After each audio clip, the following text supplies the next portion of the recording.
Well, it is 7:45, so we'll make a start. Welcome, everybody. I'll open in prayer.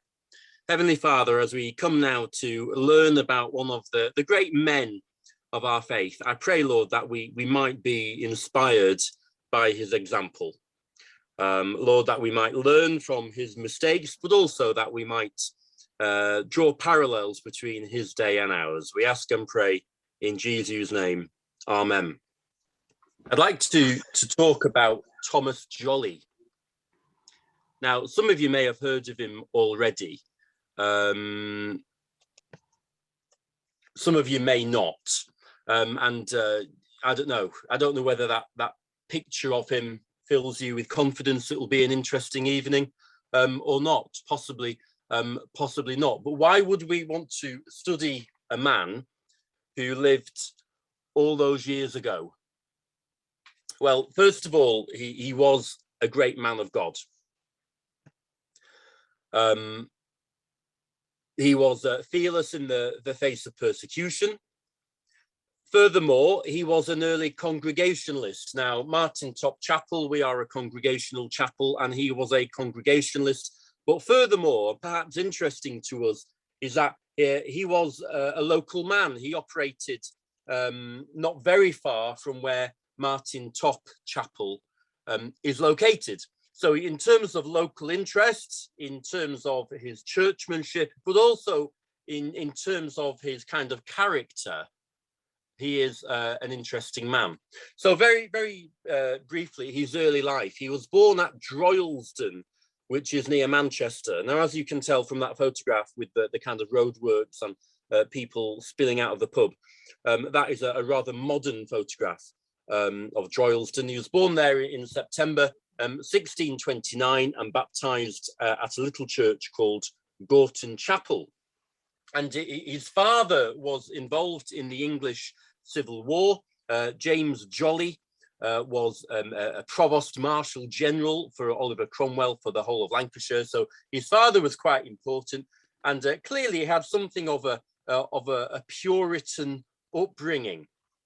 But of course, you might have a Puritan upbringing, you might have a Christian upbringing, but it does not itself make you a Christian. Of his conversion, we don't know a great deal. We know aged 16, he went to Trinity College in Cambridge, and that was known for being particularly Puritan. We know he worshipped at St. Giles's Church, and at one point he wrote, God provided for him and kept him from presumptuous sins, and also kept his soul under the ministry of Mr. Samuel Hammond and Dr. Hall. That was written about him. I think he was converted a few years after he went to Cambridge, but while he was there, he said he was brought into a greater knowledge concerning things of the Spirit. Though my parents and education were pious, yet you little know what an abominable spirit did lurk and work in me under all. The Lord provided for my subsistence in Cambridge. He had been dealing with my conscience before, but there more fully. I had a zeal to the ordinances and for the cause of God, but much of it was common fire and not fire of the sanctuary. I had an inclination to the ministerial office, but there was too much precipitancy in my coming from the academy and entering upon that work, being raw in years and rude in parts, and but poorly principled and furnished for such an employment. My own fitness and the greatness of the work were much hid from me. That's a very kind of flowery 17th century way of saying that he was brought to a knowledge of the truth. Most people back then were pretty religious, and he was religious as well, but the Lord kind of worked and exposed the real sinfulness of his heart. And when someone becomes a Christian, we're made aware of how wicked we are, not of how good we are.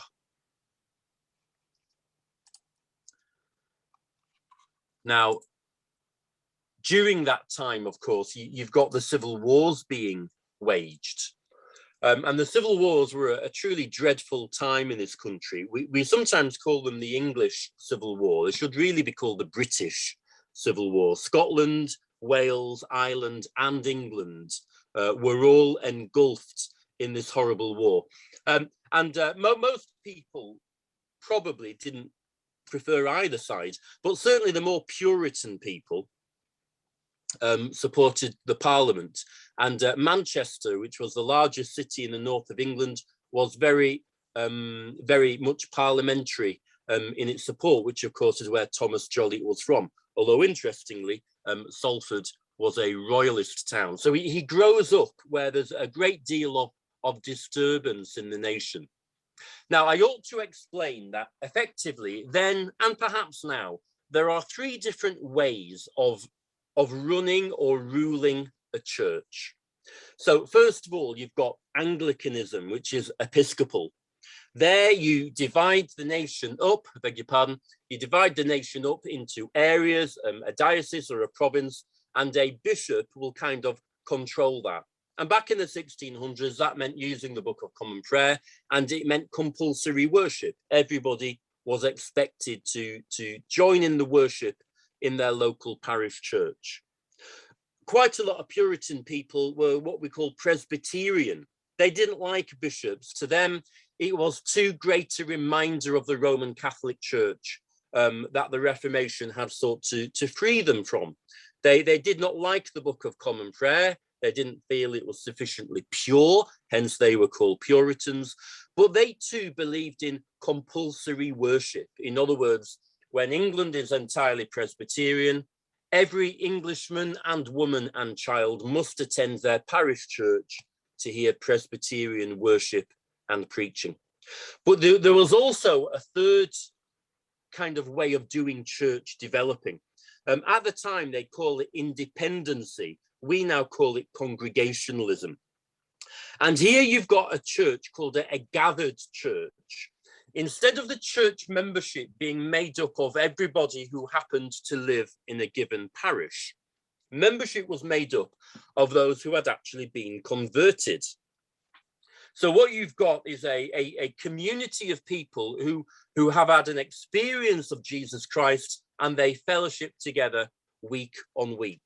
They didn't use a prayer book. Worship for them was voluntary. You could choose to go, but there was no kind of compulsion to attend because it was only for people who've actually been converted.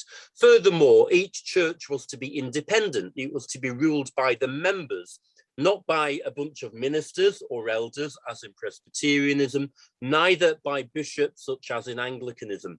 And Marsden Top Chapel is an example of that. On Monday, we had a members' meeting, and it was at that meeting that the major decisions were made. They weren't made by me. They weren't made by some congregational bishop in Manchester or Canterbury. They were made by the members. Now, Thomas Jollie evidently was persuaded of what you call the congregational way. And in September 1649, he received a call to ministry. I don't know if anyone recognizes that little chapel. It is still standing, but where the little bell coat is now a tower. The tower is relatively modern. It looks old, but it's modern. And that is the church at Altham. So in other words, if you were to go onto the A59 from Marsden Top Chapel and you were to head out past Clitheroe and you were to head towards Accrington, and then turn left at Clayton-le Moors, you would come to that church. So it is the parish church of Altham. But that is where Jollie accepted the call to ministry. And at that time, there were 150 families living there, and we're told the call was unanimous. Now, he decided he would set up that church as a congregational church. And of course, that caused a little bit of conflict. You see, there were people living in Altham who were old-fashioned prayer book Anglicans. Well, they didn't like Thomas Jollie. But there were also some of the Presbyterian persuasion who felt that, yes, we want to be thoroughly Protestant. We don't want just to pray through a prayer book, but we don't want to be independent. Well, they obviously fell out with Jollie as well. And so he sets up a church in which there is a membership, and you've got to apply for membership. And in order to be accepted for membership, you have to demonstrate two things. And it is the two things that I ask when I go around asking people if they want to be members. The first thing is, are you really converted? Are you really a disciple of Jesus Christ? What is your testimony? And then, having assured the minister or the elder and deacons and minister of your genuine conversion, you'd have to demonstrate to them that you are committed to that local church. And, you know, will you attend regularly? Will you support it? Will you abide by its discipline? So Jollie kind of sets up a congregational church here in Lancashire, possibly one of the oldest congregational churches in the country, not the oldest, but one of the oldest. A witness of his preaching at that time described it as being plain, practical, and very pathetic. Now, pathetic doesn't sound like a compliment, but then it simply meant very plain, very simple. So a plain, practical, pathetic preacher is probably what most of us want on a Sunday. And he was to be there for 13 years. So there is a church in the Lancashire countryside, not very far from where we are now, which was basically like Martin Top. And a gathered church is, like I said, where God's people, those who have genuinely been converted, gather together. So you don't end up with unbelievers in your membership. You don't end up with people who don't believe the resurrection, for example, coming to preach. It was quite an impressive congregation at the time. Now, if you go to Waltham now, I do know the church warden there, and I know people who live nearby, and I don't think it attracts a huge congregation. It's just a typical parish church. But when Jollie was the pastor, two very important people were members. One of them was Charles Worsley, and we spent an evening talking about a couple of years ago. Oliver Cromwell, who of course is ruling the country at this time, has divided England, Scotland and Wales into military districts, each with a Puritan Major General in charge of them. And the Major General in charge of Lancashire, along with Cheshire and Staffordshire, was Charles Worsley. And he attended Jollie's church. He was a member at Jollie's church. And he lived in a house near Whalley, called Park Head. It's actually on the main road. You may have seen it. And I very cheekily wrote to the people who lived there a few years ago saying, look, I'm really interested in Charles Worsley. May I take a photograph of your house? And amazingly, they allowed me to come in and take photographs of where they live. So Charles Worsley was a member of his church, but also a man called Robert Cunliffe. Now, Robert Cunliffe lived at Sparth Manor, which is in Clayton-le Moors. And Oliver Cromwell established a parliament called the Bare Bones Parliament. And it was meant to be a parliament of the godliest, most holiest believers in the country. And every congregational church was asked to nominate a member of the Bare Bones Parliament. And Robert Cunliffe was one of the members for Lancashire.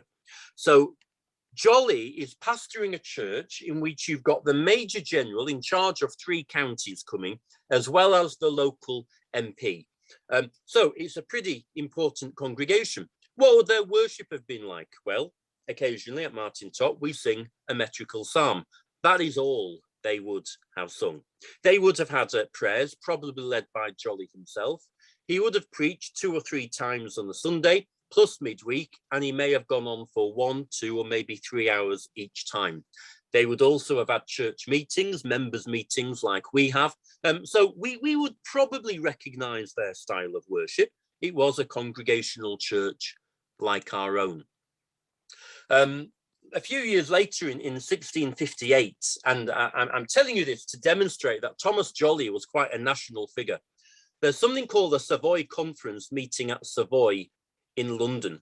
And Jollie was one of the preachers, and that is a picture of John Owen, who was probably the most important congregational theologian this country has ever produced. And 200 leaders of congregational churches or representatives attend it, and they come up with this declaration of the congregational way.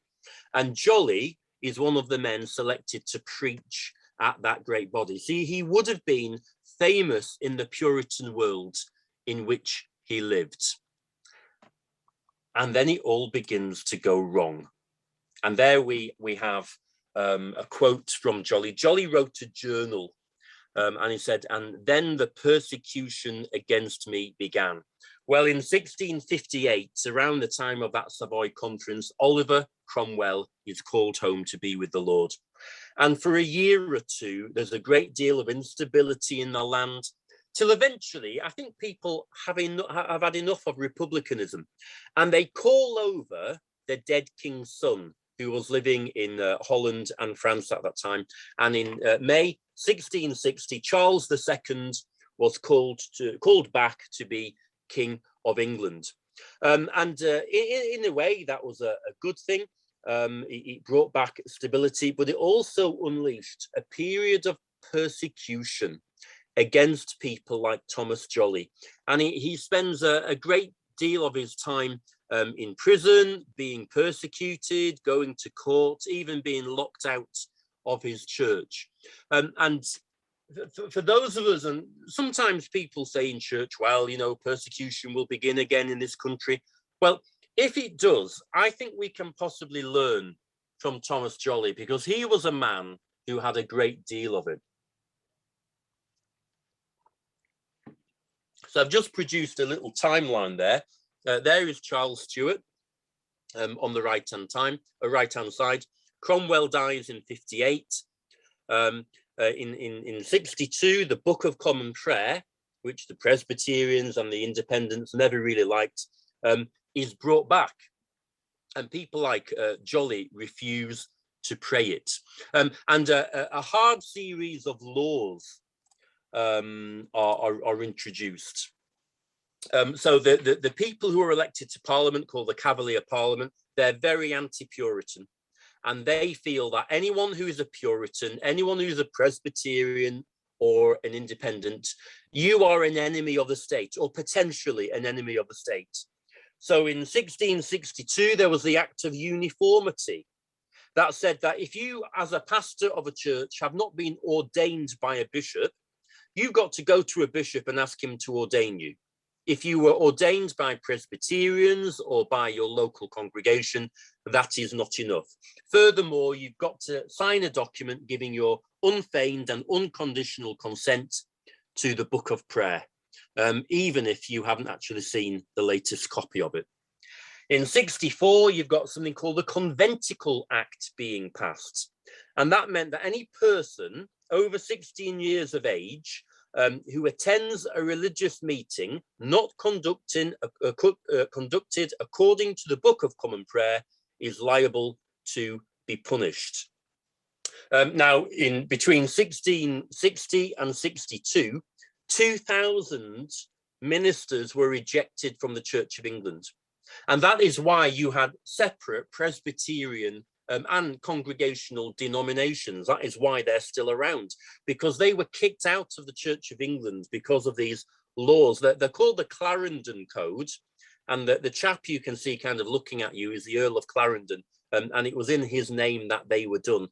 Actually, he was a reasonably moderate man, but he was the King's Chancellor, and so he was required to kind of enforce it, and he is blamed for much of what happened.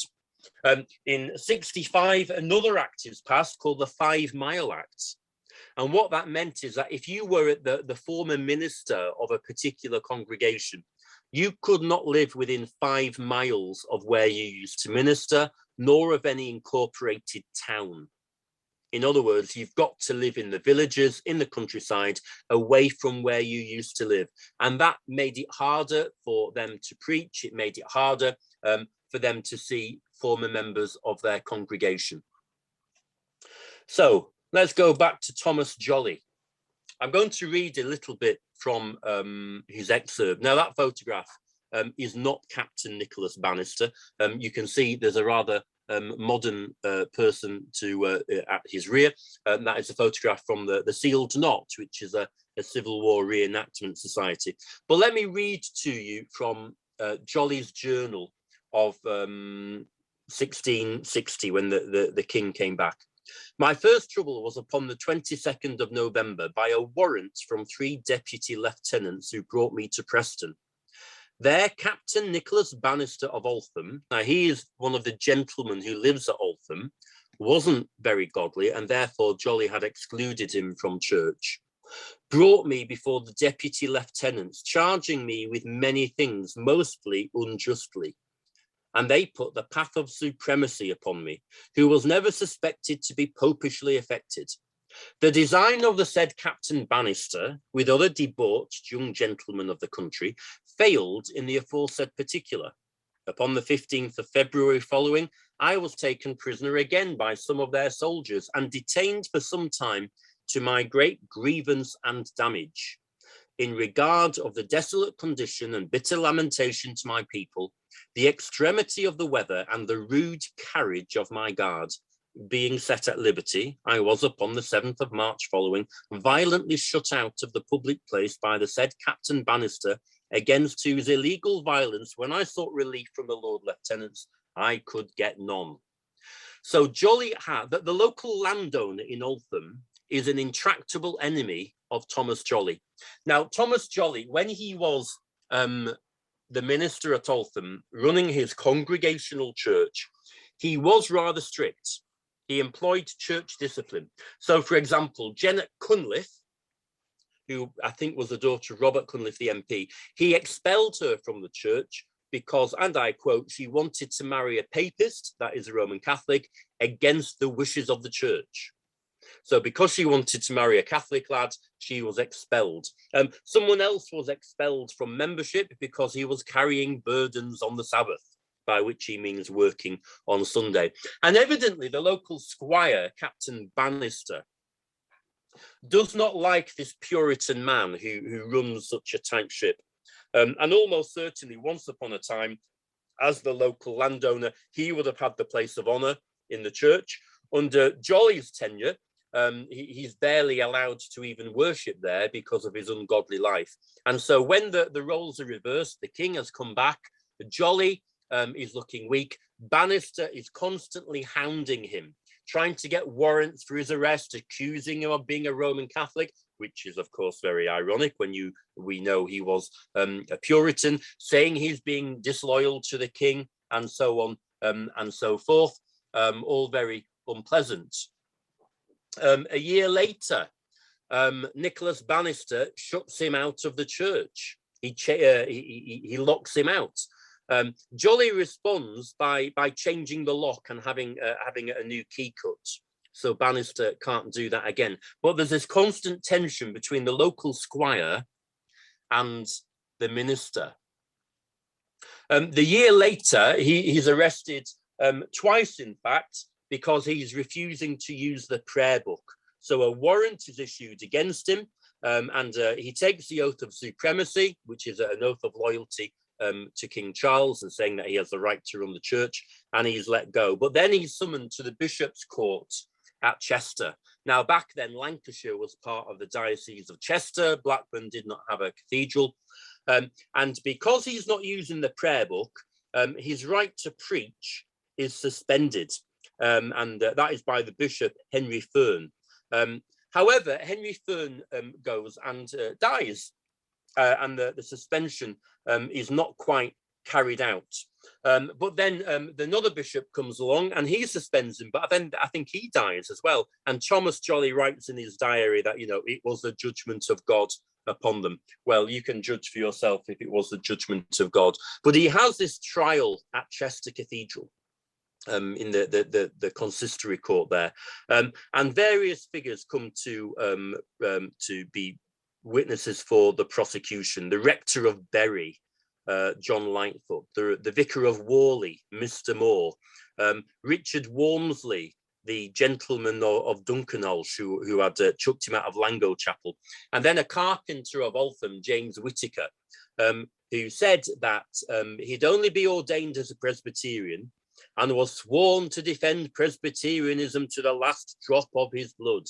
He claimed that Jollie had been minister for the last 9 to 10 years against the wishes of the congregation and against the will of the vicar, William Moore. He said that in the previous 3 years, he had developed a separate congregation within the congregation called the Society, and had refused to baptize or administer the sacrament to anyone not in that society. Well, it sounds like James Whitaker, carpenter of Altham, is exaggerating, but certainly as a congregational pastor, he would only have baptized or given communion to those who were members of the church. And evidently James Whitaker and Richard Walmsley of Duncanalter were not admitted to membership, and now these men are seeing the opportunity to get their own back. In 1662, when the law is passed, on the Black Bartholomew's Day, that any minister who refuses to use the Book of Common Prayer must leave, he did actually step down and leave the congregation at Altham. He moves to Burnley. Now, there is a part of Burnley called Healy or Healy Wood, and he moved to somewhere called Healy. It might have been the house at Healy. But then he's got another enemy called Captain Parker. These are men who were either former Cavaliers or they're in the kind of local militia. So he's living at Healy in Burnley. 1663, they arrest him again on suspicion of what, I'm not too sure, but I think they accuse him of keeping a secret conventicle. In other words, a secret act of worship which has not been authorized by the state. And they haul him off to Skipton Castle. That's Burnley Parish Church at the bottom. That is Skipton Castle at the top. And there he is incarcerated in Skipton.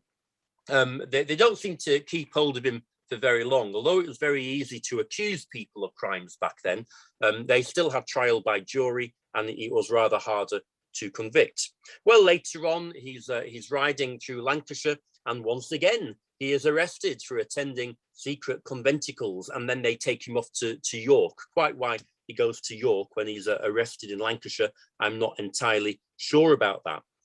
In 1663, he's caught preaching in Morley, and I think on that occasion they take him and imprison him in York, and there is Clifford's Tower in York. A few years later, in 1664 and 67, he's incarcerated in Lancaster Castle. He really is something of an expert on the prisons of Lancashire and Yorkshire. York, Preston, Lancaster, Skipton, he was imprisoned in all of them. And what is his crime? Well, his crime is that he's not allowed to preach, and he's not allowed to worship anywhere except with his family that is not authorized by the state and for which the Book of Common Prayer is not being read, and he refuses to do it. As a result, he goes from one prison to another. He's released, he's arrested, he's released, he's arrested. He talks about services which he is leading, sometimes in his home, sometimes in other people's homes. Armed soldiers burst in, and that they hold pistols to his head and demand he come with them, where a magistrate will charge him, and then he gets incarcerated, waiting for the assize judge to determine whether he stands trial or not. And this effectively goes on for about 10 years. And all the people who are not Puritan, all the people who did not like his time ministering at Altham, this is a great opportunity for them to get their own back. Now, he soon moves after that to Wymond houses near Pendleton. Now, I'm grateful to Diana, our secretary, who sent me that photograph. If you were to walk on Pendle Hill and then go to the Nick of Pendle and walk down, you would come to the house. It is still there. And so he bought a house at Wymond houses after he left Burnley. Now, Burnley was 7 miles from Altham, so I'm not sure he moved to Wymond houses for legal reasons. But anyway, he spent 6 months in jail at Preston. And he's also caught preaching in Sladeburn. The picture on the right is the village of Sladeburn. Again, if you go up into the hills at the back of Bolton be Bowland, he was preaching at someone's house and he's arrested at Pistol Point. He is arrested. He really is something of a nuisance to the authorities, but he is a real blessing to the people of God who lived in Burnley, who lived in Morley. I'm pretty sure that where anybody would hear him, he was prepared to preach. And there is in Wyman's House, I don't know if it's still there. I did write to the owner of Wyman's Houses to ask if I could have a look, and quite rightly he ignored it. But there is, or there was in that house in Wyman's Houses, something called Jollie's pulpit. I'm going to read a description of it. It might take a little bit of following. So inside his home, remember it's illegal to preach to anyone other than your family, but other people come to visit. Jollie had the door which led to the meeting room to a staircase cut in two.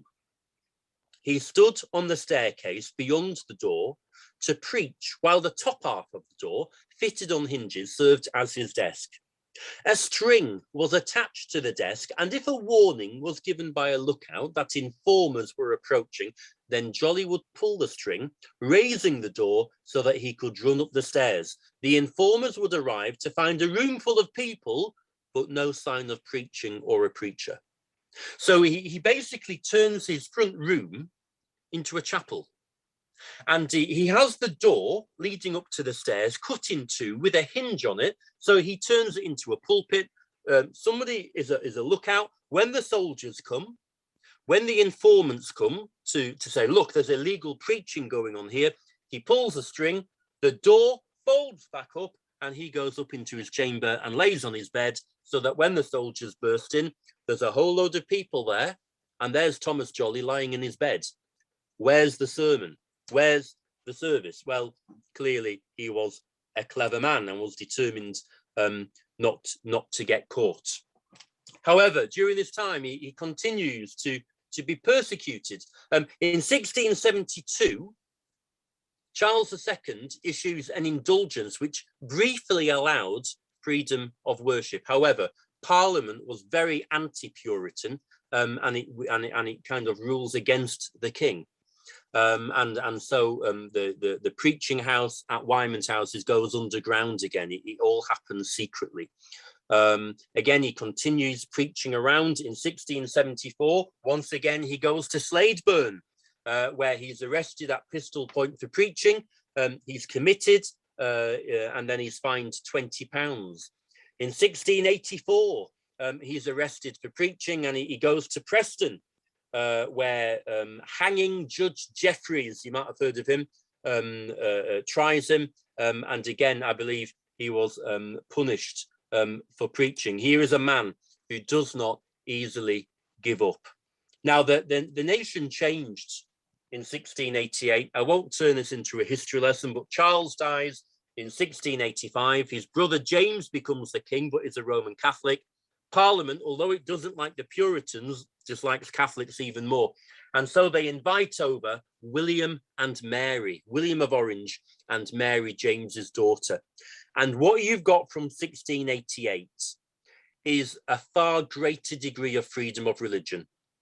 Because the king was, the former king was Catholic, it was thought that all Protestants ought to stick together, and therefore the Presbyterians and the Independents allow them to worship.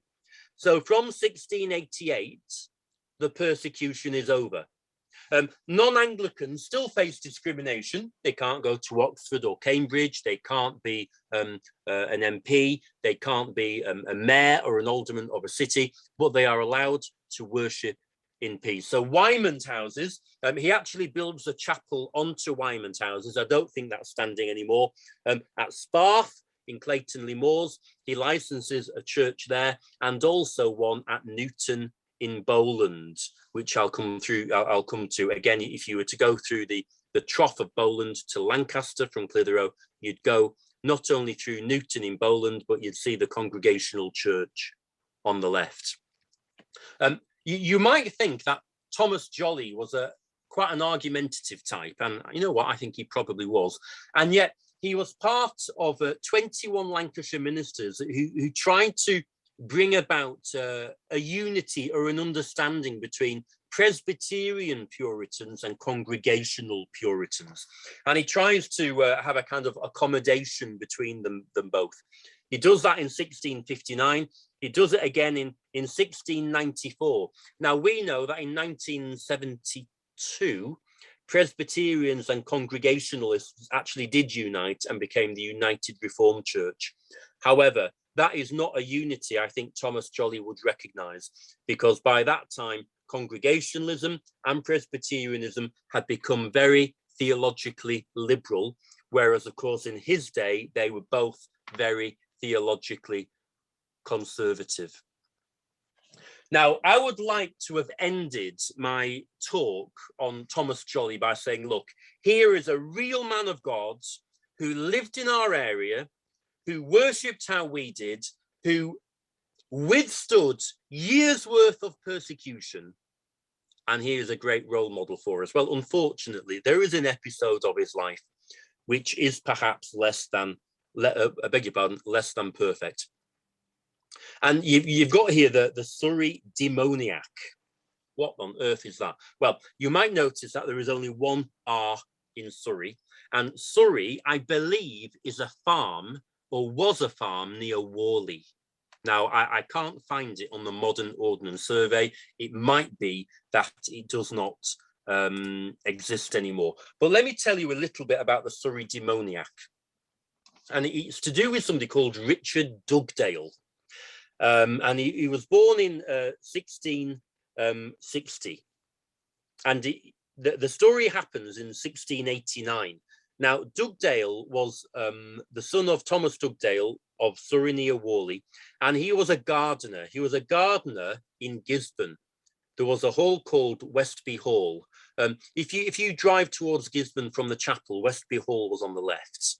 It's now demolished, but there is the remains of a moat on the Ordnance Survey.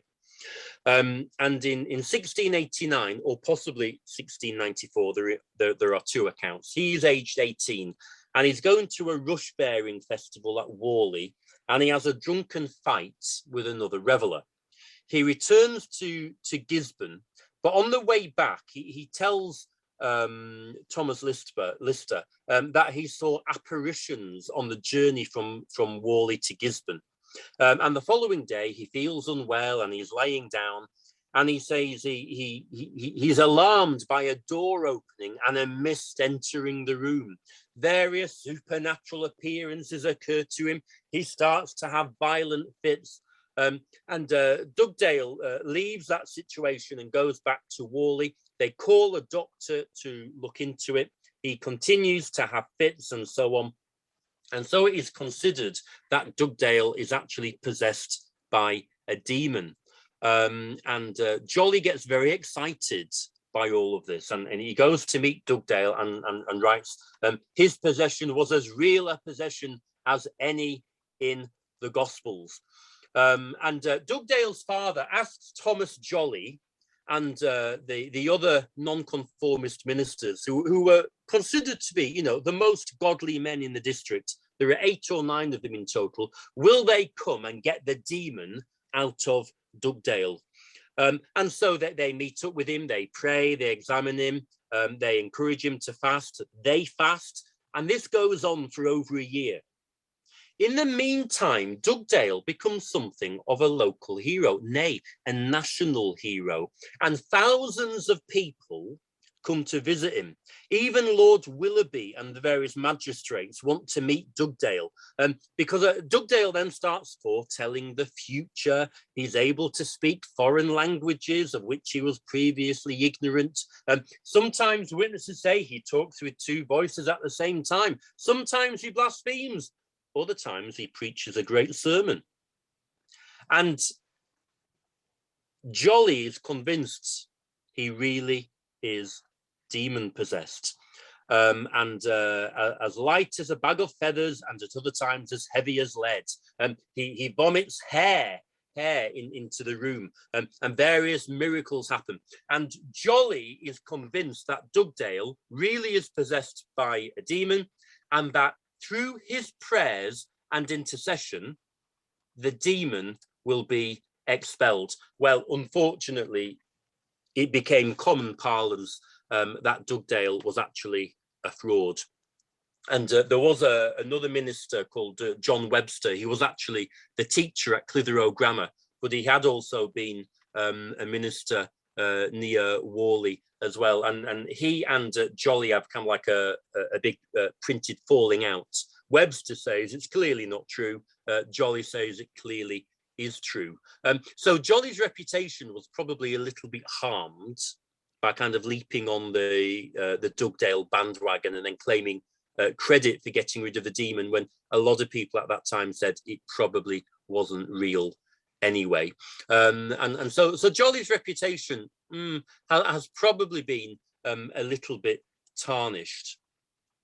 There was, though, a final move. Here is a man who was constantly moving around.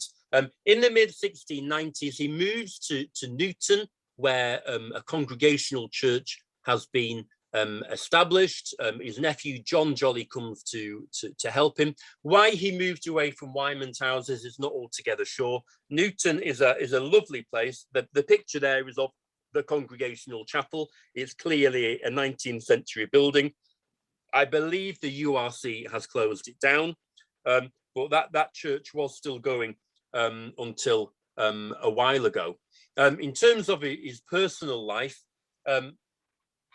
we need to remember that he was a man, and he was widowed, became a widower 3 times before the age of 30, and his wife died. His 4th wife died while he was 42.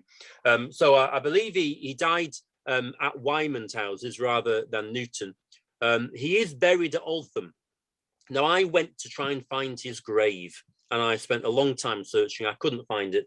So I asked my acquaintance, the church warden, and no one knows where the grave is. And it might be that the Anglican minister at the time did not want him to have a gravestone. He was something of a notorious figure. He was a nonconformist, an unlicensed preacher, all that nonsense to do with Richard Dugdale. But there is a portrait of him hanging at Mansfield College in Oxford. So overall, was he a great man? I'd say he was. Can we learn from him? I would say we can, both positively and negatively. We lived in a time recently when the state said you cannot worship, and we didn't all agree on to what extent we should comply with the state. Well, by and large, we complied entirely. But Jollie got to that point in his life whereby he was not prepared to be told by the state how we should worship. He did not want to worship according to the Book of Common Prayer. He stood his ground. He was told not to preach. He kept on preaching. He was told not to attend unauthorized services of worship. He kept on attending. He spent time in York prison, Lancaster prison. He was locked up in Skipton, locked up in Burnley, locked up in Preston. Here is a man who put God's truth before anything. At the same time, the feeling now is that regarding Richard Dugdale, in his latter days, perhaps he, had he concentrated on preaching the gospel instead of getting involved in this kind of celebrity demoniac exorcism, his reputation might have been better served in the long run. So I started by asking questions. Why are we studying this man? Well, he was a great man of God, fearless in the face of persecution. Secondly, his churchmanship was not unlike our own, and he would have known our area. There's no evidence that he preached in Rimington or near Martin Top, but something tells me that if he found a congregation and they were willing to hear him preach God's truth, he would have preached it. Friends, I want you to be encouraged. There were believers living in our area hundreds of years ago who faced far more difficulties than we face. Be inspired and be blessed by that. Does anyone have any questions for me?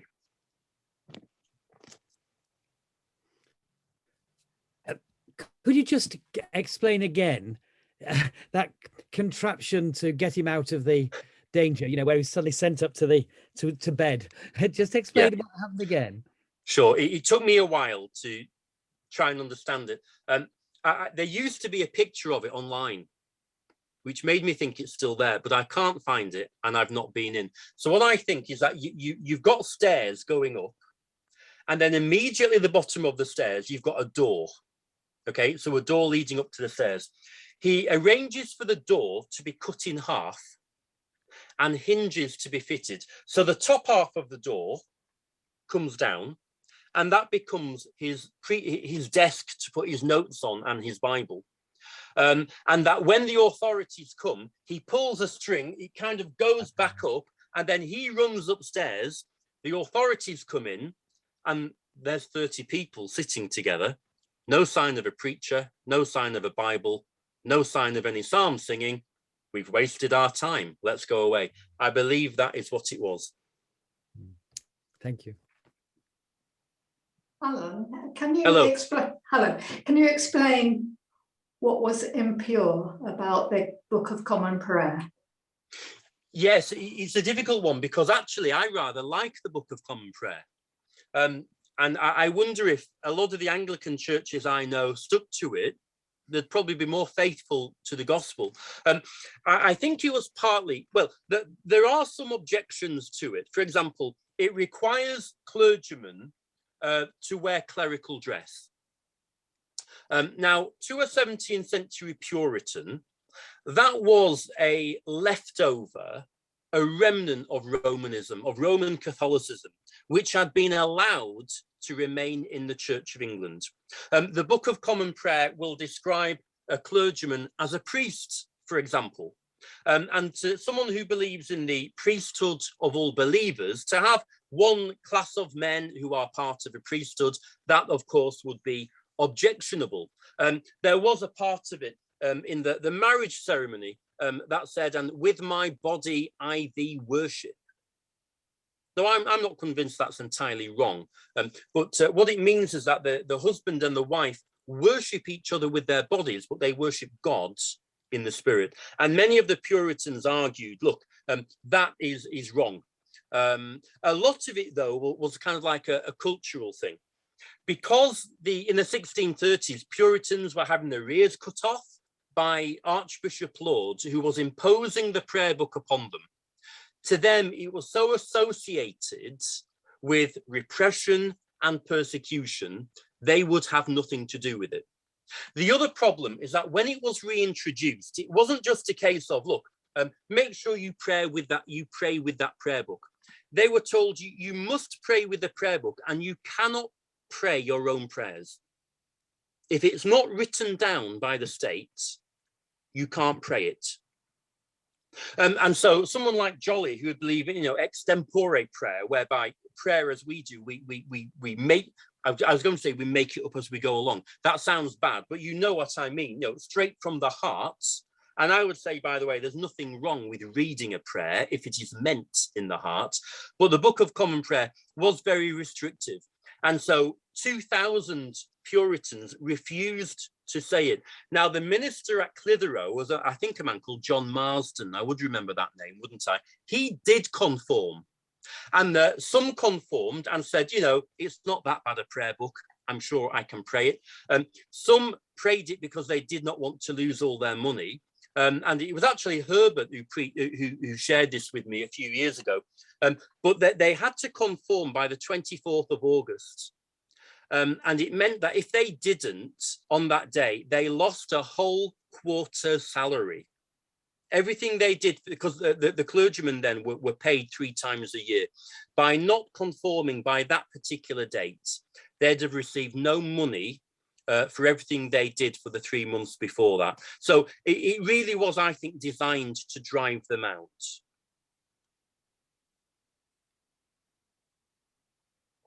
Any other questions? I think they lost a year's salary in when that happened. Yeah, I looked into it, and I understand they were paid quarterly rather than annually. Now, you might be right, Herbert, and it might be that some parishes worked differently. Ministers back then were paid from tithe, so everybody in the parish would pay a tithe. and there was what we call glebe land, which brought in rent. So you might be right, Herbert, but I know in some areas it was paid quarterly, simply on the grounds that if you're going to pay someone a year in arrears, well, how are they going to buy food for their first year's work? You might be right, I don't know.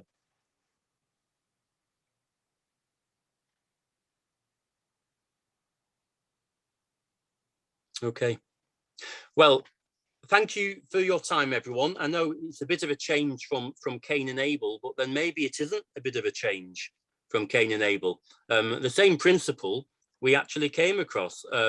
Unrighteous men were persecuting a righteous man. And of course, he wasn't martyred for the faith, he was imprisoned. But I would not like to be Captain Bannister or Captain Parker standing before God, giving an account for what they did to arguably one of his most faithful servants in the county, if not the entire country. I will close in prayer, and then I will bid you a good night, and anybody who wishes to stay and talk may do so. Let's pray together. Heavenly Father, we do thank you for Thomas Jollie. We thank you for that generation of men and women who went before us, who were so brave and fearless in standing up for truth in their days. Lord, although we note that perhaps they got some things wrong, Lord, I do pray that we in our days might emulate their courage and boldness. I pray your blessing upon all who are here tonight, in Jesus' name. Amen. God bless you and good night. If anyone wants to stay and talk, you may. Otherwise, enjoy the evening.